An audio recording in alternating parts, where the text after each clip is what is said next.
먼저 히브리서 1장 1절부터 4절을 제가 읽겠습니다. 옛적의 선지자들로 여러 부분과 여러 모양으로 우리 조상들에게 말씀하신 하나님이 이 모든 날 마지막에 아들로 우리에게 말씀하셨으니 이 아들을 만유의 후사로 세우시고 또 저로 말미암아 모든 세계를 지으셨느니라. 이는 하나님의 영광의 광채시요 그 본체의 형상이시라. 그의 능력의 말씀으로 만물을 붙드시며 죄를 정결케 하는 일을 하시고 높은 곳에 계신 위엄의 우편에 앉으셨느니라. 저가 천사보다 얼마큼 뛰어남은 저희보다 더욱 아름다운 이름을 기업으로 얻으심이니. 네, 거기까지입니다. 여러분 뒤에 있는 강의안 다 받으셨습니까? 강의안을 펴시고요. 먼저 히브리서 전체의 서론을 조금 공부하고 그 다음 오늘은 1장 1절부터 4절까지 히브리서의 그 맨 앞부분을 공부하도록 그렇게 하겠습니다. 저는 히브리서를 공부하게 된 것이 개인적으로 참 기뻐요. 성경의 모든 책이 다 좋고 또 다 중요하지만 그 중에서 여러분도 그러시겠지만 특별히 더 이렇게 은혜가 많이 되는 그런 성경의 책들이 있죠. 히브리서는 저에게 그런 책 중에 하나입니다. 제가 중학교 3학년 때 한국에서 그 조이 선교회에서 그 인도하는 수련회에 제가 참석한 적이 있습니다. 그때 오전 강의가요, 히브리서 강해와 레위기 공부였어요. 레위기가 제사제도를 다루잖아요. 그리고 히브리서의 내용이 그리스도의 그 제사장직을 다루기 때문에 아마 그 두 책을 이렇게 연결해서 공부하도록 했던 모양이에요. 근데 여러분 레위기를 읽어보시면 아시겠지만 정말 재미가 없잖아요. 무슨 뭐 번제, 소제, 뭐 이렇게 그런 절기, 정결법. 그런데 히브리서를 함께 이렇게 공부하면서 레위기서를 펼치니까 레위기서까지도 막 은혜가 되고 굉장히 이렇게 말씀에 깊이 젖어들었던 그런 기억이 있습니다. 그래서 히브리서에 대한 아주 굉장히 좋은 인상이 있고 읽을 때마다 그때 그 추억이 아주 새롭고 사실은 지금 기억을 거의 못해요. 뭘 그때 들었는지. 단 하나 기억하는 게 있습니다. 그때 그 어떤 외국인 선교사님이 히브리서를 강의하셨는데 더 나은 그 단어가 히브리서의 핵심 단어라고 말씀하신 것 한 가지만 기억해요. 그래서 아무튼 제 자신이 기대를 가지고 히브리서 공부를 시작하는 만큼 저는 여러분도 히브리서를 큰 기대를 가지고 임하시기를 바랍니다. 먼저 히브리서의 저자를 생각해 보죠. 히브리서의 저자는 한마디로 알 수 없다요. 누군지. 과거에 한때 바울을 히브리서의 저자로 보았던 그런 때가 있습니다. 그런데 그것은 히브리서가 이 성경의 그 목록 안에, 그 성경의 그 목록을 정경이라 그래요. 영어로 캐넌이라 그러는데 캐넌이라는 말, 정경이라는 말은 기준이 된다 그런 뜻이에요. 자라는 뜻도 되고 기준이 돼요. 다시 말하면 우리 신앙생활의 표준, 기준이란 말이 정경이란 말이에요. 그러니까 성경이 우리 신앙생활의 표준이 되니까. 그래서 그 표준의 역할을 하는 성경 안에 히브리서가 처음부터 들어왔던 게 아니에요. 히브리서는 조금 논란이 있었던 책입니다. 이걸 성경 안에 받아들일 것이냐 안 받아들일 것이냐로 논란의 여지가 있었는데 나중에 어떻게 이것이 성경 안으로 이렇게 들어오게 되냐면 바울의 서신이라고 묶어서 들어왔어요. 그래서 바울의 서신이라는 걸 통해서 정경 안에 들어오게 되었지만 누구나 읽어보면 알지만 바울의 글과 문체가 전혀 아닌 거예요. 그래서 어떤 사람은 바울이 히브리어로 쓴 것을 누가가 헬라어로 번역한 것이다. 뭐 이렇게까지 설명이 되어졌는데 어쨌든 한 가지 확실한 거는 바울이 히브리서의 저자는 아니라는 거예요. 거기에 대해서는 거의 대부분의 학자가 다 동의합니다. 고대 털툴리안이라고 하는 교부는요, 바나바를 히브리서의 저자라고 생각을 했어요. 그 이유는 히브리서의 문체가 바울의 것과는 많이 다르지만 바울의 영향을 많이 받은 사람이 쓴 책으로 보여졌기 때문에 바울과 굉장히 가까웠던 사람이 바나바 아닙니까? 그리고 바나바는 거의 사도에 준하는 권위를 가졌던 분이기 때문에 바나바를 히브리서의 저자로 이렇게 생각했던 적이 있습니다. 이 바나바 저작설은 교회사를 통해서 계속 거론되었어요. 그러다가 종교개혁 시절에 마르틴 루터가 아볼로가 히브리서의 저자라고 이렇게 추측을 했습니다. 근데 저는 그 입장이에요. 제가 천국 가면 꼭 알아보고 싶은 궁금한 내용 중에 하나가, 저는 히브리서의 저자를 아볼로로 찍었는데 제가 맞지 않습니까? 꼭 그걸 한번 확인해 보고 싶어요. 왜냐하면 히브리서의 저자는 이런 특성을 갖고 있는데 그게 아볼로와 굉장히 일치한다는 거예요. 첫째는 구약에 아주 능한 사람입니다. 아볼로가 구약 성경을 아주 잘 알았어요. 그 다음에 히브리서의 이 문체나 이 강론하는 스타일을 보면요, 대단히 언변이 뛰어난 사람이에요. 히브리서의 저자는 아주 한마디로 얘기하면 설교를 잘하는 분입니다. 그런데 성경을 보면 아볼로가 이 설교를 잘하고 말씀을 잘 전했다고 그렇게 말하고 있죠. 또 하나는 히브리서의 저자는 목회자적인 마음을 가지고 있어요. 하트를. 그런데 아볼로 역시 목회자였거든요. 그리고 아볼로 역시 바울과 굉장히 가까운 사역자였거든요. 그래서 이런 걸 전부 따져보면 성경에 나오는 인물 중에 제일 가까운 인물이 아볼로인 거예요. 그래서 루터는 아볼로를 점 찍었는데, 저도 속으로는 그렇지 않겠나 추측은 하는데 역시 추측일 뿐입니다. 그래서 결론은 히브리서의 저자가 누군지는 우리가 잘 모른다 입니다. 뭐 실망하실 거 없습니다. 왜냐하면 히브리서가 그 내용을 우리가 깊이 묵상해 보면 묵상할수록 히브리서 자체가 권위가 있는 책임을 우리가 알게 돼요. 어떤 누구의 저작이라고 말함으로써 그 저자의 권위에 근거해서 히브리서를 평할 필요 없이 히브리서 스스로 그 내용을 통해서 하나님의 말씀의 권위를 보여주고 있다는 것입니다. 그런데 히브리서는 그럼 도대체 어떤 책이냐? 히브리서의 그 문학적인 장르는 무엇이냐? 이렇게 우리가 묻게 되는데요. 서신서의 형식이 아니에요. 히브리서의 제일 앞부분에 보면 뭐 누가 누구에게 쓴다는 말이 없잖아요. 그러면서도 맨 뒤에 히브리서의 마지막 부분에 가면은 이 수신자에 대한 언급이 조금 있습니다. 그래서 이런 경우 참 독특한데, 일반 서신으로 보질 않고 서신의 형식을 띤 설교로 봅니다.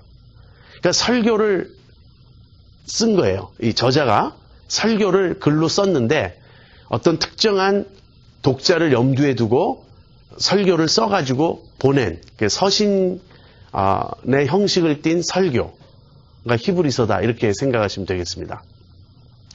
실제 우리가 히브리서를 묵상해 보면요, 설교적인 요소가 참 많아요. 히브리서는 어떻게 보면 강해 설교의 아주 모범적인 형태입니다. 구약의 어떤 구조를 놓고 그것을 쭉 설명을 해가요. 그래서 히브리서를 우리가 이렇게 깊게 읽다 보면 이 많은 내용이 깊은 구약의 묵상에서 나왔다는 걸 우리가 알게 돼요. 자, 그렇다면 히브리서가 설교라면 그 독자, 그 청중, 대상은 누구인가?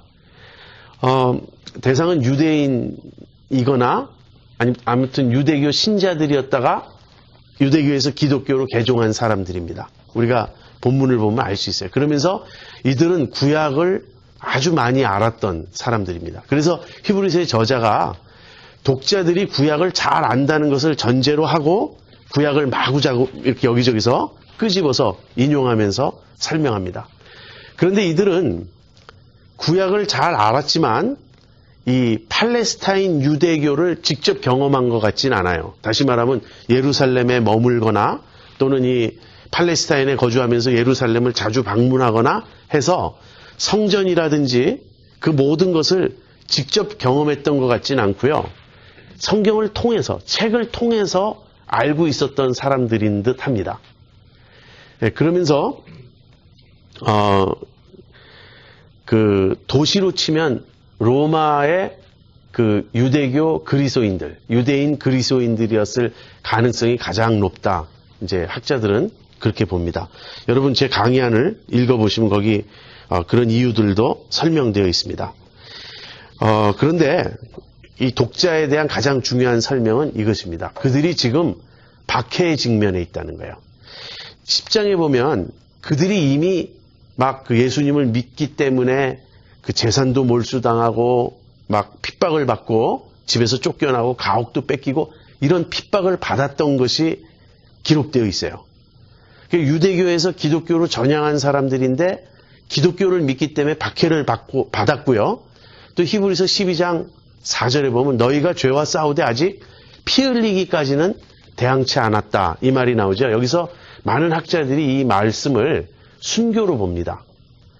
너희가 피 흘린다는 말은 목숨 걸고 그야말로 신앙을 지키기 위해서 죽기까지 그 믿음의 싸움을 싸운 것은 아니다.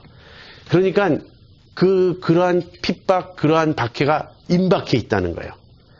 그렇다면 이 초대교회 그 역사를 우리가 볼 때 그러한 박해는 언제 있었나? 먼저 AD 주후 49년에 로마의 황제 글라우디오라고 하는 사람이 유대인들을 로마에서 쫓아내는 그런 박해가 있었습니다. 근데 그때 역사가의 기록에 의하면 크레스투스라는 사람으로 인하여 로마에 있는 유대인들 사이에 굉장한 소요 사태가 발생한 거예요. 근데 그 크리스토스를 이렇게 스펠링을 잘못한 걸로 대부분의 학자들이 봅니다. 누구겠어요? 그리스도죠. 그러니까 이 로마의 세속 역사가가 그리스도를 직접 알지 못하니까 들은 그 말로 이 단어를 쓰다 보니까 크리스토스를 크레스투스라고 이렇게 쓴 겁니다. 다시 말하면 로마의 그 유대인들 안에 예수님을 믿는 그리스도를 믿는 기독교인이 된 사람들이 있고요. 여전히 그리스도를 거부하는 유대인들 사이에 갈등이 일어난 거예요. 그래서 굉장히 유대인들 사이에 막 소요가 발생하자 로마의 황제 글라우디오가 유대인들을 다 쫓아냅니다. 성경에 보면 그 대표적인 인물이 누구죠? 그때 쫓겨난 인물이 아굴라와 브리스길라예요. 아굴라와 브리스길라가 그때 로마에서 쫓겨나서 어디로 가냐면 고린도로 갑니다. 그래서 바울이 고린도에 선교여행 갔을 때 그 아굴라 브리스길라와 함께 그 직업이 같으므로 천막 깁는 그 직업이 같으므로 함께 일했다는 내용이 나오는 거예요. 그래서 주 49년에 글라우디오가 유대인들을 로마에서 쫓아낸 박해가 한 번 있었고요. 그 다음에 유명한 박해는 주 64년에 로마의 황제 네로가 로마에 일어난 그 화재를 기독교인들에게 책임을 돌려가지고 일어난 박해가 있었습니다. 그런데 주 64년에 일어난 그 네로 황제의 박해는 많은 순교자가 나왔어요. 그러니까 그 주 64년 네로의 박해 이전이 되겠죠. 제가 여기 60대 중반이라 그랬는데요. 60대 초반이라고 보는 것이 더 적절할 것 같습니다. 그래서 60년대 초반에 히브리서가 쓰여진 것 같아요. 제가 벌써 기록 연대까지 갔네요. 그러면서 그 히브리서의 그 저작 연대를 추측할 때 또 하나 중요한 것은 예루살렘 성전이 회파되고 파괴되었느냐 아니면 아직까지 서 있느냐 하는 그것입니다. 그 내용이에요.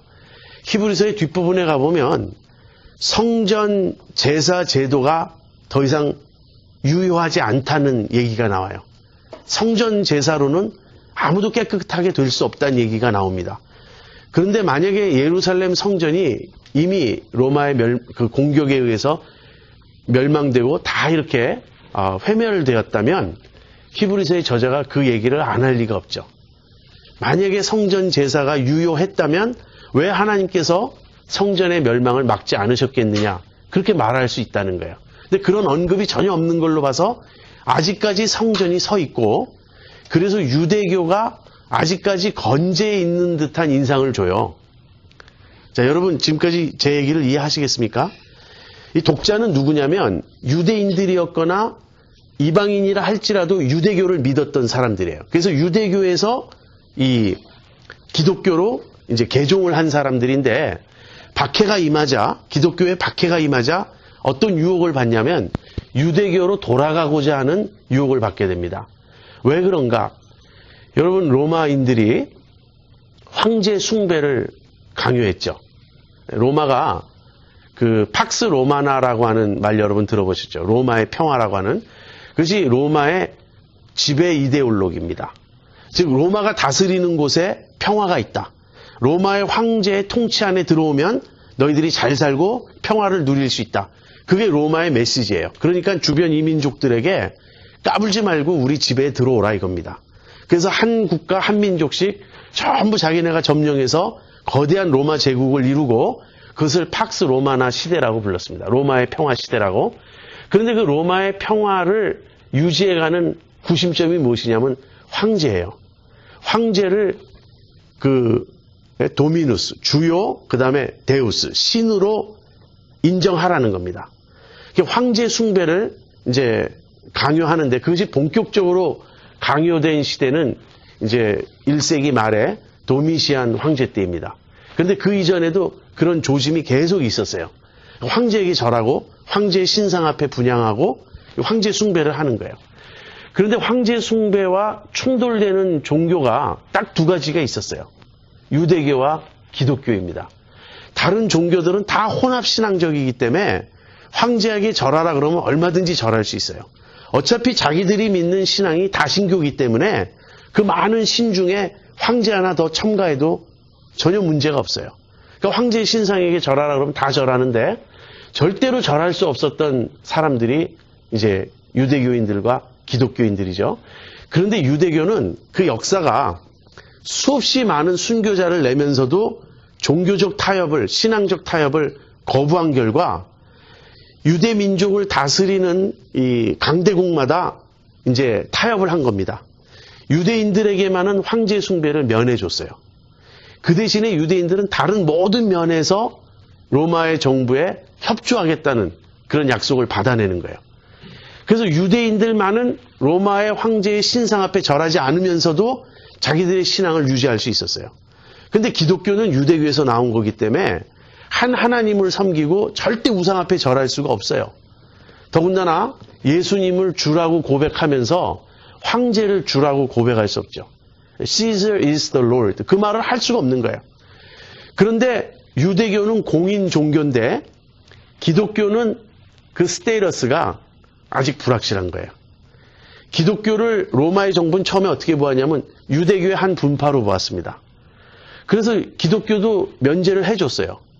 그런데 유대교인들이 앞장서서 기독교인들은 유대교가 아니라고 자꾸 말해가지고 나중에 기독교인들은 그 황제 숭배를 면제받지 못하고요.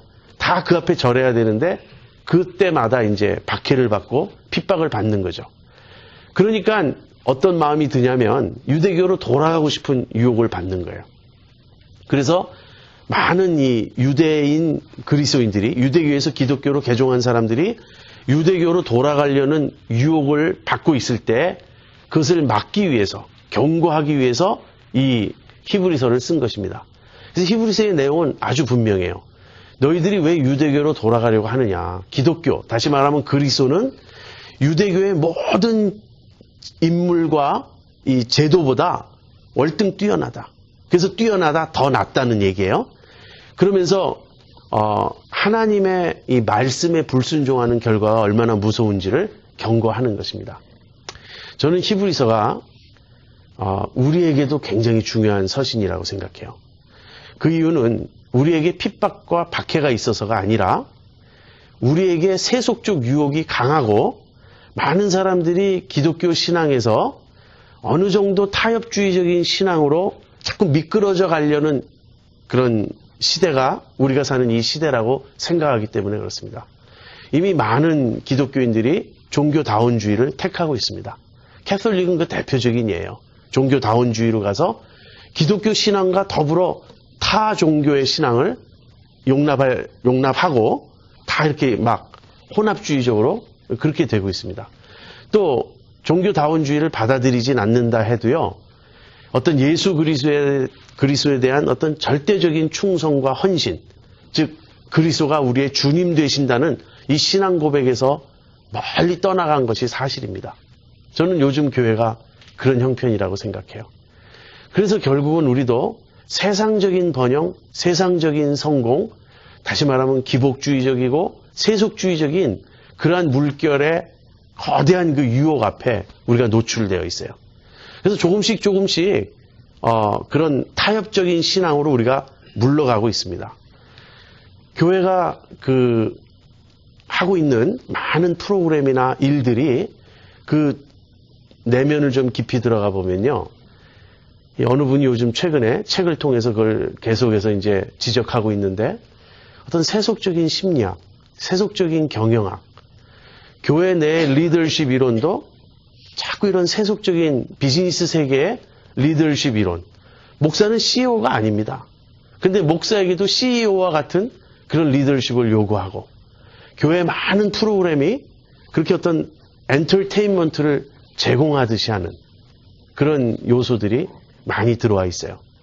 이러할 때 우리가 히브리서를 깊게 묵상함으로써 정말 우리가 우리의 신앙을 타협하지 않고 뒤로 물러가지 않고 그리스도를 더 깊이 바라보는 이러한 우리의 믿음의 결단이 있어야 되겠습니다.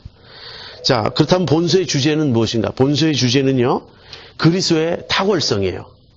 그리스도가 선지자, 천사, 모세, 여호수아보다 더 뛰어난 분이시다. 앞부분에서 그렇게 이야기하고요. 그 다음에 가장 중요하게는 구약의 그 아론의 제사장직보다 그리스도의 제사장직이 더 탁월함을 설명합니다. 그래서 한마디로 얘기하면 그리스도께서 탁월하신데 구약의 모든 제도, 모든 인물보다 탁월하시다는 거예요. 자, 뭐 그런 내용을 이제 차례대로 우리가 살펴볼 거고요. 이제 마지막으로 그 개요를 좀 살펴보겠습니다. 여러분, 이 개요는 여러분의 머릿속에 이렇게 기억을 좀 해두셔야 돼요. 이건 마치 본서의 지도와 같습니다. 예를 들어서 우리가 지금 히브리서 4장을 공부한다 그러면 이 개요를 여러분이 염두에 두고 계시면요, 히브리서의 어디쯤을 우리가 지나고 있다는 걸 아시게 돼요. 이 개요를 모르면 그야말로 미로 속을 헤매는 격이 됩니다. 히브리서는 크게 저는 두 부분으로 나눌 수 있다고 생각해요. 처음에 앞부분이 좀 긴데요. 1장 1절부터 10장 18절까지예요. 이 부분은 많은 내용이 교리적인 설명입니다. 물론 중간중간에 이 경고도 있고 권면도 있지만 그 권면과 경고가 어떤 틀 안에 이렇게 주어지고 있냐면 교리적인 설명 안에 주어지고 있어요. 근데 그러면 그 교리의 내용은 무엇이냐? 그리스도는 누구냐 하는 것입니다. 그래서 그리스도를 설명하는 거예요. 1장 1절부터 10장 18절까지. 그 다음에 10장 19절부터 13장 마지막 절까지는요, 이제 구체적인 권면과 적용입니다. 그런데 어떤 적용이냐면 이제 그리스도가 어떤 분이신지를 확실히 알았으니 어떻게 우리의 믿음을 지킬 것인가 하는 거예요. 그런데 이 두 내용이 각각 앞부분에는 3장 1절에 그리스도를 생각하라 그런 말이 나오고요. 12장 1절에는 그리스도를 바라보라는 말이 나옵니다. 그래서 양쪽 다 앞부분이나 뒷부분이나 다 그리스도를 생각하라, 그리스도를 바라보라 이렇게 말하면서 앞부분에서는 우리의 믿음의 대상이신 그리스도를 바라보라 그래요. 그리고 뒷부분에서는 우리의 믿음의 모본이 되신 그리스도를 바라보라 그렇게 말합니다. 그리스도는요, 앞부분에서는 우리의 신앙의 대상이 되세요. 그리스도가 어떠한 분이시고 어떠한 일을 하셨고 그런 걸 쭉 설명합니다. 근데 뒷부분에서는요, 그리스도께서 우리 앞서 믿음의 길을 가셨다. 그리스도도 어떤 믿음을 가지고 우리에게 믿음의 본을 보이셨다. 그 말씀을 합니다. 그래서 둘로 나눠서 앞부분은 믿음의 대상이신 그리스도, 뒷부분은 믿음의 모본이신 그리스도예요. 사실은 그 믿음의 모본의 내용은 어디 나오냐면 11장에 뒤이어 나옵니다. 11장은 믿음의 선조들에 대한 이야기죠. 그래서 너희들이 믿음으로 살아야 되는데 믿음의 선조들은 이렇게 살았다. 그리고 아벨부터 시작해요. 아벨, 노아, 에녹이 먼저죠. 아벨, 에녹, 노아, 아브라함 뭐 이렇게 구약의 믿음의 선조들 얘기를 쭉 하다가 마지막 결론적으로 그리스도를 말하는 거예요. 그래서 그리스도가 우리의 믿음의 본이 되신다는 거예요. 그리스도께서 그러한 길을 가셨으니 우리도 그러한 길을 가야 한다. 이렇게 말하고 있는 겁니다. 그래서 크게 그렇게 둘로 나누고요. 그럼 앞부분에 믿음의 대상이신 그리스도에 대해서는 어떤 설명이 나오는가? 그것은 이제 선지자보다 뛰어나신 그리스도. 근데 여기서 선지자보다 뛰어나다는 말은 다른 말로 하면 구약보다 뛰어나다 이렇게 말할 수 있어요. 그래서 사실은 맨 앞에 나오는 그 내용이 전체를 다 커버하는 것입니다. 아무튼 선지자 또는 구약보다 뛰어나신 그리스도, 천사보다 뛰어나시고요. 모세, 여호수아, 마지막으로 아론보다 뛰어나신 그리스도입니다. 그런데 이제 아론 쪽에 오면 내용이 길어져요. 그래서 예수님이 어떻게 아론보다 뛰어나신가? 제가 그냥 핵심 단어 하나만 말씀드리면 아론보다 멜기세덱이 더 높은 제사장이셨어요. 근데 그리스도는 아론의 후손으로 오지 않고 멜기세덱의 뒤를 좇는 제사장으로 오셨다. 그 얘기가 핵심입니다. 그래서 앞부분에 믿음의 대상이신 그리스도는 구약 선지자보다 뛰어나시고 천사보다, 모세보다, 여호수아보다, 아론보다 뛰어나시다. 즉 구약 전체보다 뛰어나세요. 그러니 왜 구약으로 돌아가려고 하느냐 이 얘기예요.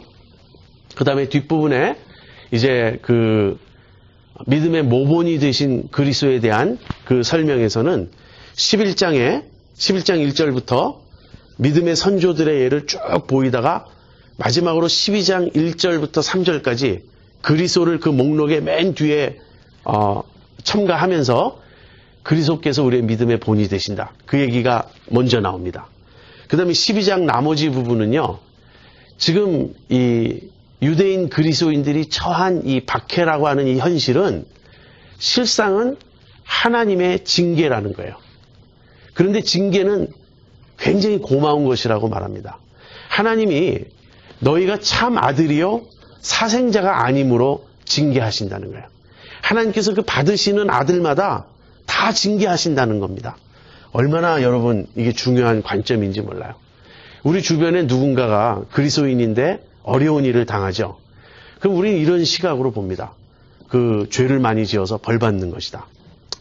그럴 수도 있습니다. 죄를 짓고 하나님 앞에 회개하지 않아서 하나님이 야단치시는 것일 수도 있어요. 그런데 벌 받는 건 아니에요. 다시 말하면 저지먼트, 심판을 받아서 그 대가를 지불하는 게 아니고 디서플린, 하나님의 징계를 받는 것입니다. 그런데 그것은 굉장히 고마운 일이에요. 왜? 하나님이 사랑하니까 바로잡기 위해서 징계하시는 거예요. 여러분 징계 받아보셨습니까? 저는 징계의 사람입니다. 저는 징계를 많이 받았다고 생각하고 지금도 징계를 좀 받고 있다고 생각하고 저는 징계를 받아야 된다고 생각하고 받고 싶다고 생각해요. 왜냐하면 징계가 없으면 저는 정신을 못 차려요. 차라리 징계받고 정신 차리는 게 낫죠. 어떤 사람을 볼 때 이 사람이 하나님을 전심으로 사랑하지 않아요. 뭐 교회는 열심히 다니는지 몰라도 하나님보다 자기 명예가 중요하고 자기 안락이 더 중요해요.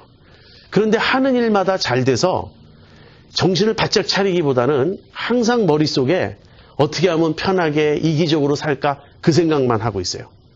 그런데 그 사람이 아무 일도 당하지 않으면 우리가 어떻게 이야기하죠? 하나님께 복받았다 그래요. 여러분 하나님께 복받은 특징은 딱 하나입니다. 그것만 있으면 무조건 복받은 거예요. 뭔지 아세요? 하나님을 전심으로 사랑하는 거예요.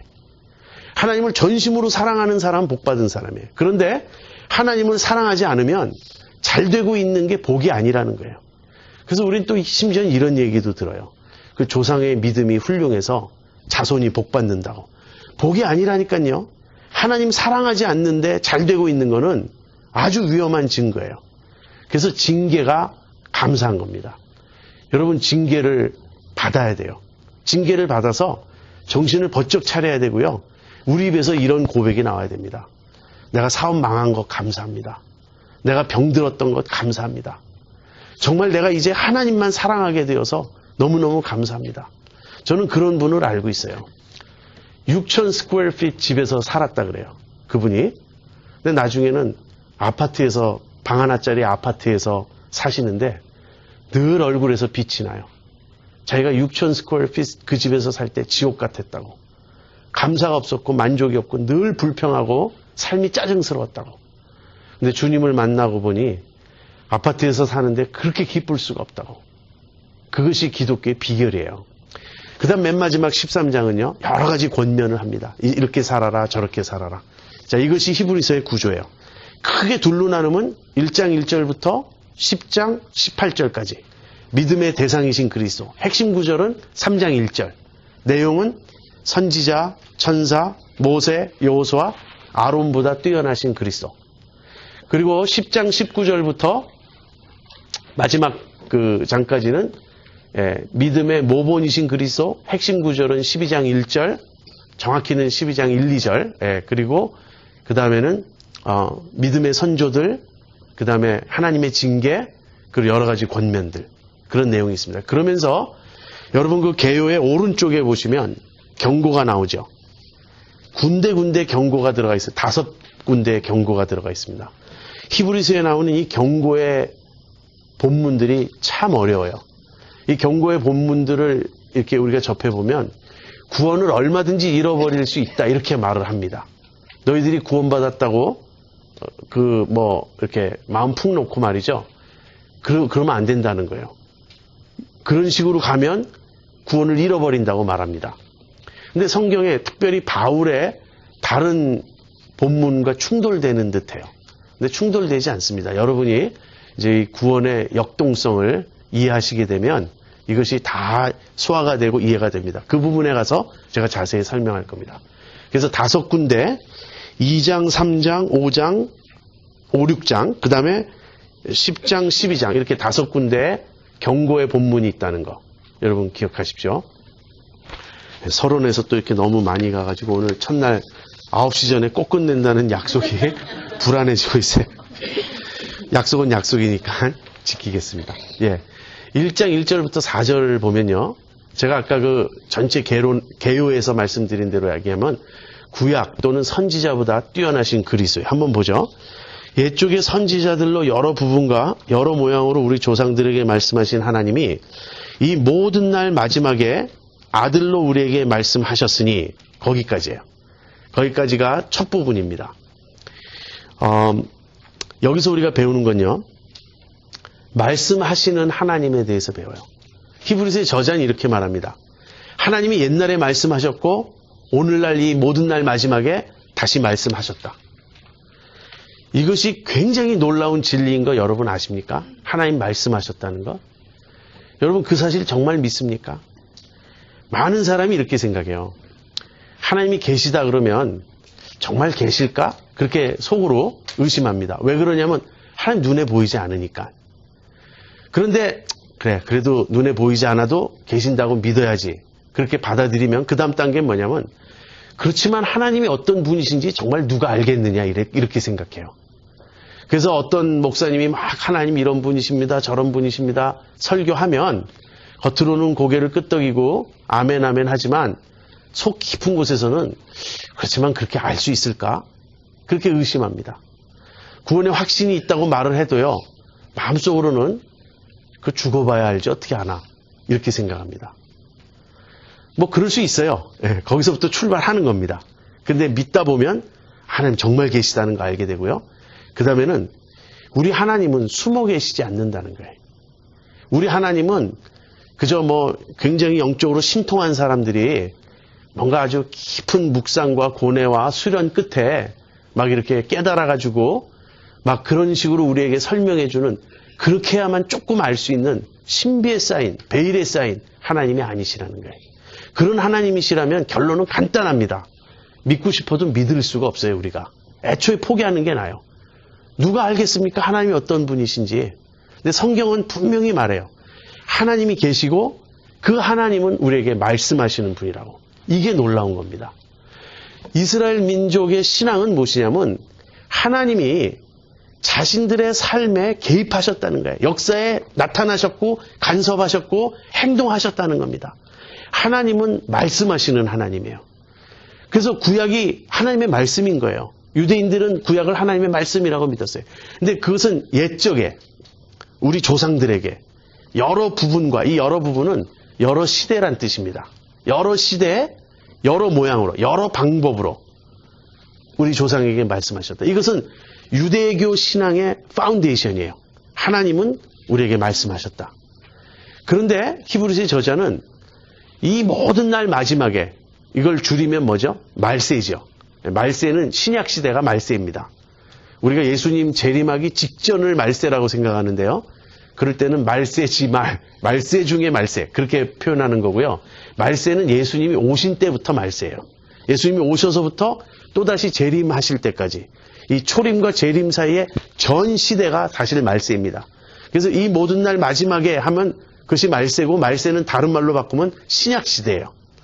이 신약 시대에 하나님이 다시 말씀하셨다는 거예요. 그런데 이번에는 어떻게 말씀하셨나? 이 아들로 말씀하셨다. 그렇게 말합니다. 하나님께서 말씀하셨는데 아들을 통해서 말씀하셨어요. 그래서 제가 여러분에게 거기 그 도표를 만들어서 보여드렸는데요. 구약 시대와 신약 시대가 있고요. 계시의 대상은 우리 조상들에게, 그 다음 우리에게, 신약 시대 성도들에게, 그 다음 계시의 통로는 선지자들로, 아들로, 그 다음에 그 계시의 방법은 여러 시대에 여러 방법으로 옛날에 계시하셨다면 이 모든 날 마지막에 아들로 계시하신 것은요, 그 아들의 성육신으로, 아들이 이 세상에 오심으로 직접 보여줬어요. 즉 아들이신 예수님을 보면 하나님을 알 수 있게 해주셨고, 그 아들이신 예수님의 가르침, 그 말씀이 곧 마지막 계시가 되는 거예요. 이 계시는 구약에서 신약으로 점점점 발전해 갑니다. 그래서 구약은 예언이고요, 또는 약속이고, 신약은 성취예요. 구약과 신약의 관계는 구약은 불완전하고 신약은 완전한 것입니다. 구약은 그림자라고 말하고 신약은 실체라고 말합니다. 이거 둘은 모순이 아니에요. 발전이에요. 그러니까 신약이 구약보다 더 권위가 있습니까? 그런 거예요. 신약이 최종적이에요. 앞에 있는 모든 것이 누적되어서 신약에 와서 완성된 거예요. 그래서 이 모든 날 마지막에 아들로 말씀하셨다라는 말은 더 이상 성경이 주어지지 않는다는 겁니다. 하나님이 아들로 최종적으로 말씀하셨어요. 파이널 월드예요. 그러면서 이것은 결정적입니다. 다시 말하면 이것이 모든 결론이에요. 이것을 뒤집어 엎을 새로운 말씀이 주어지지 않습니다. 이제 계시가 다시 한번 주어지는 시대가 옵니다. 이 역사 속에서가 아니고요. 예수님이 다시 오시면 우리가 예수님의 입으로부터 다시 한번 하나님의 말씀을 직접 듣는 시대가 올 거예요. 근데 그 시대에 주어질 계시조차 예수님이 초림 때 오셔서 말씀하신 것을 뒤집지 않습니다. 이것이 마지막 말씀이에요. 그러니까 히브리서의 저자는 이 구약 성도들의 신앙의 핵심을 지적해요. 너희들은 하나님이 계시다고 믿지. 그리고 하나님이 말씀하셨다고 믿지. 그 모든 구약 신앙의 완성으로 이 모든 날 마지막 신약 시대에 예수님이 아들로 오셔서 우리에게 하나님 말씀을 전해주셨다. 이것입니다.